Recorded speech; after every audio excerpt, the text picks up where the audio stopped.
Hello दोस्तों, आज आपका एक बार फिर स्वागत है इम्बाइब इंग्लिश क्लासेस के इस वीडियो लेक्चर में। देखिए, आज के इस वीडियो लेक्चर में मैं आपको बताने वाला हूँ वर्ब प्लस नॉट का कॉन्ट्रैक्शन कि वर्ब और नॉट का कॉन्ट्रैक्शन क्या होता है। जैसे वर्ब क्या, is, am, are, was, were, do, does, did, has, have, shall, will, can, could, should, had, may, might, must, need, ought, dare, used और वुड, ये सभी ये जितने भी लिखे गए हैं ये सभी क्या हैं, ये वर्ब हैं। और इनके साथ आप देख रहे होंगे तो नॉट का यहाँ पे यूज़ किया गया है। यहाँ पे नॉट, ये सभी क्या है, ये सभी नॉट हैं, यानी वर्ब और नॉट का कॉन्ट्रैक्शन हम देखेंगे। जैसे अगर हम यहाँ पे देखें इज़ और नॉट, तो देखिए इज़ और नॉट का कॉन्ट्रैक्शन क्या होता है। इज़ और नॉट का कॉन्ट्रैक्शन होता है इज़ंट, ठीक है। एम और नॉट का कॉन्ट्रैक्शन क्या होता है, आंट।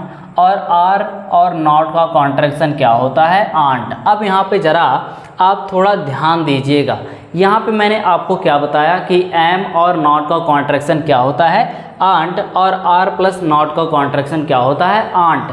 तो यहाँ पे हम कैसे ये फाइंड आउट करेंगे।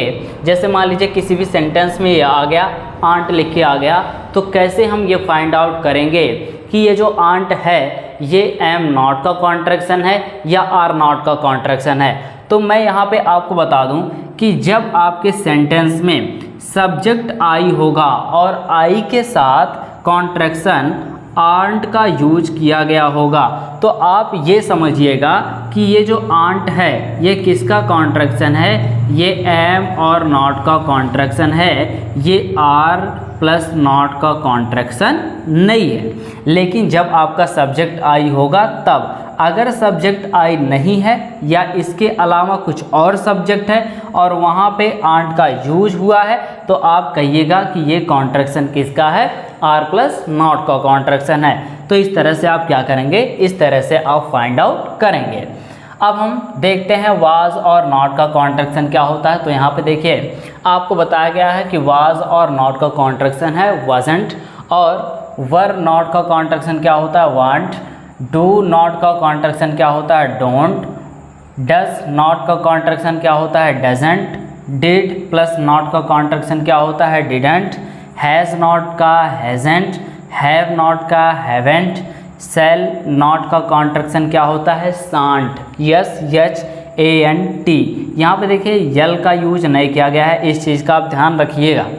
विल और नॉट का कॉन्ट्रैक्शन क्या होता है, वोंट। कैन नॉट का कांट।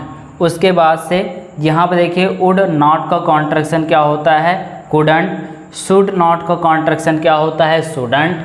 हैड और नॉट का कॉन्ट्रैक्शन क्या होता है, हैडेंट। और मे नॉट का कॉन्ट्रैक्शन क्या होता है, मेंट, ठीक है, यम ए वाई एन। उसके बाद यहाँ पे जो अपोस्ट्रॉफी लगता है वो, उसके बाद टी।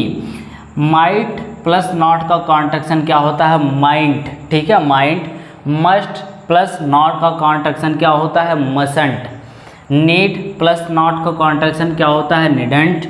ऑट नॉट का कॉन्ट्रैक्शन क्या होता है, ऑन्ट। और डेयर प्लस नॉट का कॉन्ट्रैक्शन क्या होता है, डेयंट। क्या कहेंगे इसको, डेयंट कहेंगे, ठीक है। यूज्ड प्लस नॉट का कॉन्ट्रैक्शन क्या होता है, यूजंट। और वुड प्लस नॉट का कॉन्ट्रैक्शन क्या होता है, वुडंट। तो यहाँ पे ये जितने भी आपको बताए गए हैं ये सभी क्या हैं, ये सभी वर्ब प्लस नॉट के कॉन्ट्रैक्शन है। अच्छा, अब हमें ये मालूम हो गया कि वर्ब प्लस नॉट का कॉन्ट्रैक्शन ये होता है।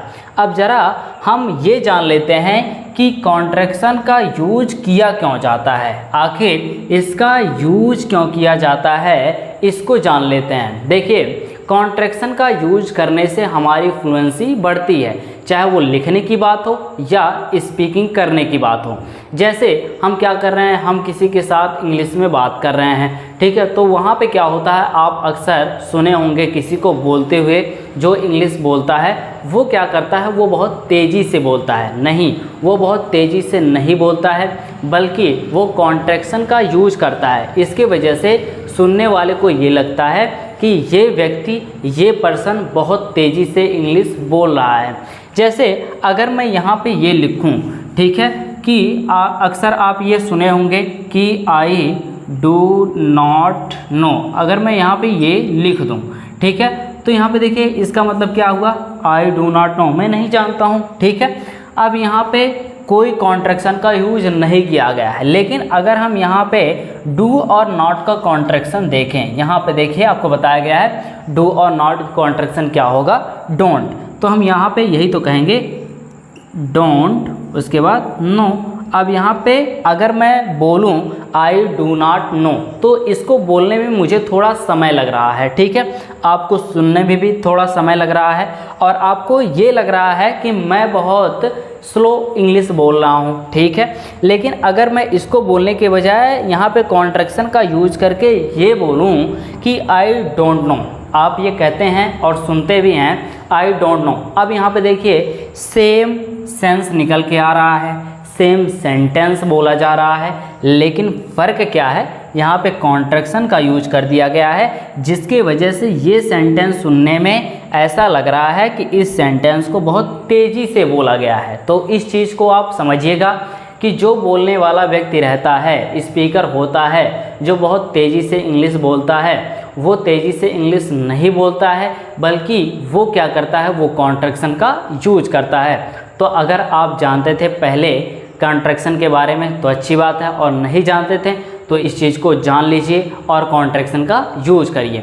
तो आज के इस वीडियो में मैंने आपको कॉन्ट्रैक्शन बताया, किसका कॉन्ट्रैक्शन, वर्ब और नॉट का कॉन्ट्रैक्शन। मिलते हैं इसी के साथ आपसे जल्द ही एक नए वीडियो लेक्चर में एक नए टॉपिक के साथ। आप जुड़े रहिए इम्बाइब इंग्लिश के साथ। आपको बहुत बहुत धन्यवाद इस पूरे वीडियो लेक्चर को देखने के लिए।